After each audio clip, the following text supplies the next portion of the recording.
ሰላም ልጆች እንዴት ናችሁ? ደህና ናችሁ? እግዚአብሔር ይመስገን እንዳላችሁ ተስፋ እናደርጋለን። አሁን የቅዱስ ቂርቆስ መርሐ ግብራችን ሊጀምር ነው። ለማማተብ ተዘጋጁ። አርሴማም ተዘጋጂ። በስመ አብ ወወልድ ወመንፈስ ቅዱስ አሐዱ አምላክ አሜን። እንኳን ለሶስተኛ የዐቢይ ጾም ሳምንትና የካቲት 22 ቀን ለሚከበሩ ዓመታዊ የቅዱሳን በዓላት በሰላም አደረሳችሁ አደረሰን። የካቲት 22 ቀን የኢትዮጵያ ኦርቶዶክስ ተዋሕዶ ቤተክርስቲያናችን በየዓመቱ ከምታከብራቸው በዓላት መካከል የቅዱሳን የፋርስ ሰማዕታት ፍልሰትና ቅዳሴ ቤት፣ የጻድቁ አባ ማብሮና ኤጲስቆጶስ መታሰቢያ እንዲሁም ጻድቁ አባ ቡላ እረፍታቸው ነው። በመላው ለምትገኙ እግዚአብሔር ልጆች እኛ ስናነብ እነዚህን አገኘን እንጂ ሁልጊዜ እንደምንላችሁ ገድላት፣ ስንክሳር እና ሌሎች የቤተክርስቲያን መጻሕፍትን አንብቡ፣ ጠይቁ። ሰንበት ትምህርት ቤትም ገብታችሁ ተማሩ። አቤኔዘር እስኪ ስለ አባ ቡላ ታሪክ በትንሹ ንገረን። እሺ፣ ስለ አባ ቡላ ካነበብኩት በትንሹ አካፍላችኋለሁ። አሁን የምነግራችሁ ስለ አባ ቡላ ታሪክ ነው። አባታችን አባ ቡላ በ3ኛው ክፍለ ዘመን መጨረሻ አካባቢ ተወለደ። ዘመነ ሀገረ ሙላዱ ወይም ደግሞ የተወለደበት ቦታ ሮም ናት፣ የጣሊያን ዋና ከተማ። እናትና አባቱ ቅዱስ አብርሃም እናቱ ቅድስት ታሪክ እጅግ ጽኑ ክርስቲያኖች ነበሩ። ዘመነ ሰማዕታት ደርሶ እነሱም ለሃይማኖታቸው ብለው ተሰደዱ ካሉበት አካባቢ እና በእግዚአብሔር ቅዱስ መልአክ አብሳሪነት ቅድስት ታሪክ አባታችን አባ ቡላን ጸነሰች። እዛ ወለደች አባታችን አባ ቡላን እዛ ማንም ሳይተክለው በበቀለው ዛፍ ላይ የእግዚአብሔር መልአክ ቡላ ገብሩ ለእግዚአብሔር ብሎ ጻፈ። ቡላ የእግዚአብሔር አገልጋይ ነው ብሎ ጻፈ ማለት ነው። እነሱም ሚስጥሩን አይተው እግዚአብሔርን አመሰገኑ፣ አደነቁ። አባታችን አባ ቡላ 1 ዓመት እስከሚሆነው ድረስ ክርስትና አልተነሳም ነበር።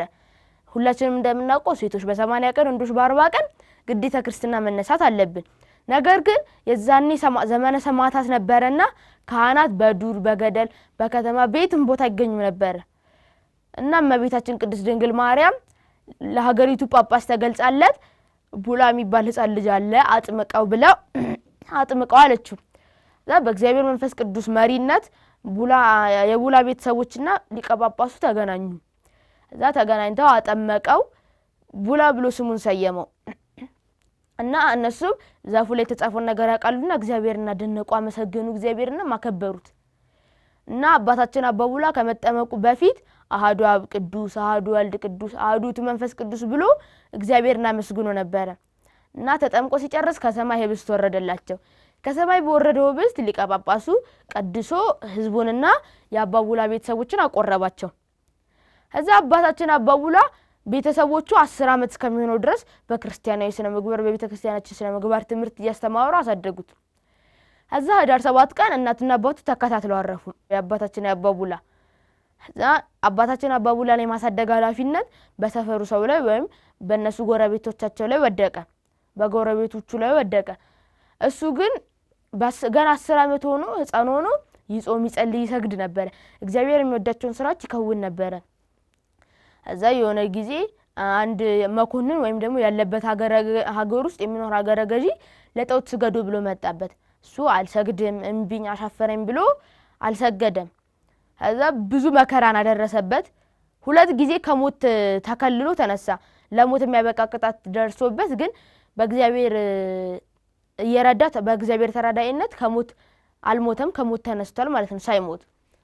ከዛ እንደ ሲሰለቻቸው አባታችን አባ ቡላን ነፍሱን ከስጋው ለዩት፣ ገደሉት ማለት ነው። ከዛ መላእክት ወደ አባታችን አባ ቡላን ወደ ሰማይ ወሰዱትና ከሰማዕታት ጋር በሰማዕታት እቅፍ አስቀመጡት። ከዛ አባታችን አባ ቡላ ቅዱስ ጊዮርጊስን ሲያየው መንፈሳዊ ቅናት አደረበት።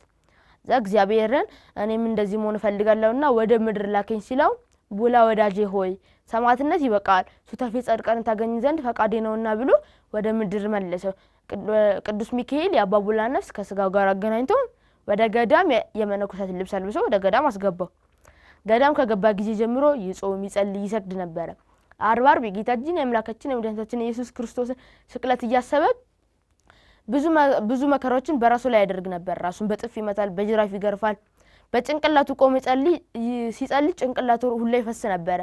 ይህን በማሰብ ለ42 ዓመታት ምንም ሳይቀምስ ጾሟል። ከመቤታችን ጋር እለት እየተጫወተ ይኖር ነበር። ብዙ ደቀ መዛሙርትንም አፍርቶ ነበር። በእግዚአብሔር ተራዳይነት 10 ጊዜ ከሞት ተርፏል ወይም ደግሞ ሞቶ ተነስቷል። ከዛ እሱ ያረፈ ቀን ገዳሙ እሱ ያለበት ገዳም በመላእክት ተሞላ። እግዚአብሔር ጌታችን አምላካችን መድኃኒታችን ኢየሱስ ክርስቶስ ከእናቱ ከቅድስት ድንግል ማርያም ጋር በሱ ባለበት ገዳም ተገለጠ።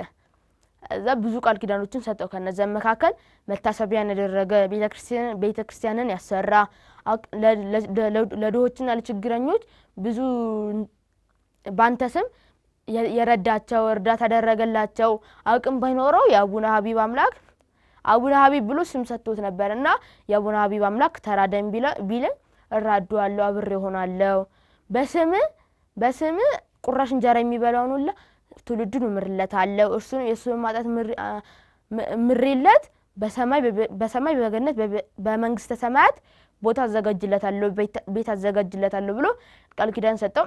አባታችን አባቡላ ወይም ደግሞ አቡነ ሀቢብ እግዚአብሔርና መስግኖ በክብር ወደ ሰማይ አረገ። እልልታም ተደረገ። የአባታችን አባቡላ ታሪክ ይሄን ይመስላል። በጣም ደስ የሚል ታሪክ ነው። ቃልዮትን ያሰማልን። አሜን። እግዚአብሔር አምላካችን ከቅዱሳን ረድኤት በረከት ያሳትፈን። አሜን። እሺ አቤኔዘር፣ ምግብ በልተን ስንጨርስ 7 ከተባለ በኋላ ስንመገብ በእንተ አቡነ ሀቢብ የምንለው ለዛ ነው? አዎ፣ የአባታችን አቡነ ሀቢብ በረከትን ለማግኘት በእንተ አቡነ ሀቢብ ብለን ቁራሽ እንጀራ እንበላለን ማለት ነው። እሺ መልካም። ልጆች እናንተ የምታደርጉ ከሆነ ቀጥሉበት። ማታደርጉ ህጻናት ወይም ልጆች ካላችሁ ደግሞ ሁሌ ስብሐት ብለን ስንጨርስ ምግብ ከበላን በኋላ በእንተ አቡነ ሀቢብ ብንል የአባታችን አባቡላን ወይም ደግሞ የአቡነ ሀቢብን በረከት እናገኛለን። ስለዚህ እንደዛ ብለን ቁራሽ እንጀራ ብንበላ ብዙ በረከት እናገኛለን ማለት ነው። አሜን። ይህ በማህበረ ቅዱሳን ቴሌቪዥን የተዘጋጀ ዘወትር በዚህ ሰዓት ወደ እናንተ የሚደርሰው ቅዱስ ቂርቆስ የተሰኘ የህፃናት መርሃ ግብር ነው። በዚህ መርሃ ግብር ከቅዱስ ቤተክርስቲያን ተማርነውን አባቶቻችን መምህራን በመጠየቅ የተረዳነውን ወላጆችና ታላላቆች የነገሩንን ቅዱሳት መጻሕፍትን ስናነብ ያገኘናቸውን እኛን ልጆች ያስተምራሉ፣ ይመክራሉ፣ ያጽናናሉ፣ ቁም ነገር ያስጨብጣሉ ብለን ያሰብናቸው ልዩ ዝግጅቶች አሰናድተናል። እግዚአብሔር እንደወደደና እንደፈቀደ ከዚህ ጀምሮ ሁሉንም በቅደም ተከተል ወደ እናንተ የምናደርስ ይሆናል። እነዚህ ዝግጅቶች በማስተዋወቅ አብረናቸው የምንቆየው እነርሱ ማዳኔልና አቤኔዘር በጋራ በመሆን ነው። እስከ መርሃ ግብሩ ፍጻሜ ድረስ በጥሞና ተከታተሉን ዘንድ መንፈሳዊ ግብዣችን ነው።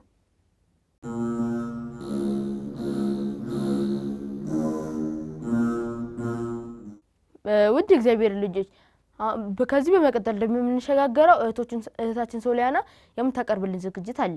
ተከታትለን እንመለስ።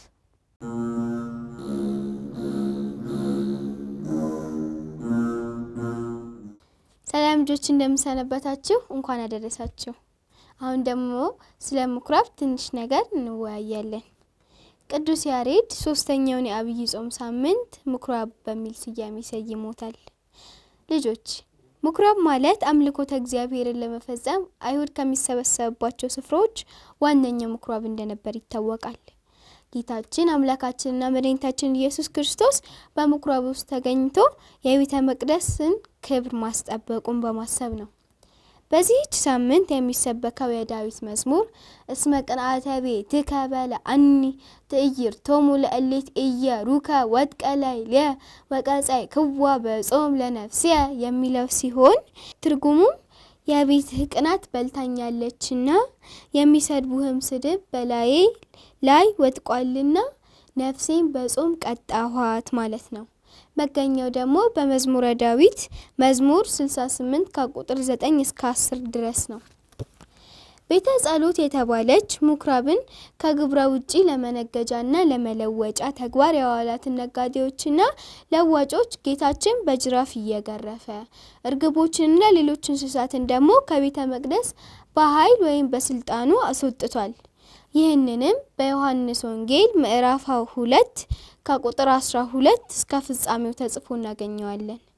ከዚሁ አንፃር ከአማናዊ እና ሕያው የእግዚአብሔር ቤተ መቅደስ የተባለ የሰው ልጅ ሰውነት ከተፈጠረበት ዓላማ ውጪ ሌላ ተግባር ቢፈጸምበት እግዚአብሔር እንደሚቀጣ የሚያስገነዝቡና በቅዱሳን መጻሕፍት የተመዘገቡ ኃይለ ቃላት እየተነበቡ የሚተረጎሙበት ሳምንት ነው።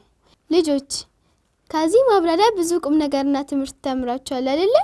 በትክክል እኛም የእግዚአብሔር ቤተ መቅደስ ነንና እግዚአብሔርን ማክበር አለብን። እሺ ጎበዞች። ወስብሐት ለእግዚአብሔር ወለወላዲቱ ድንግል ወለመስቀሉ ክቡር። ይቆየን።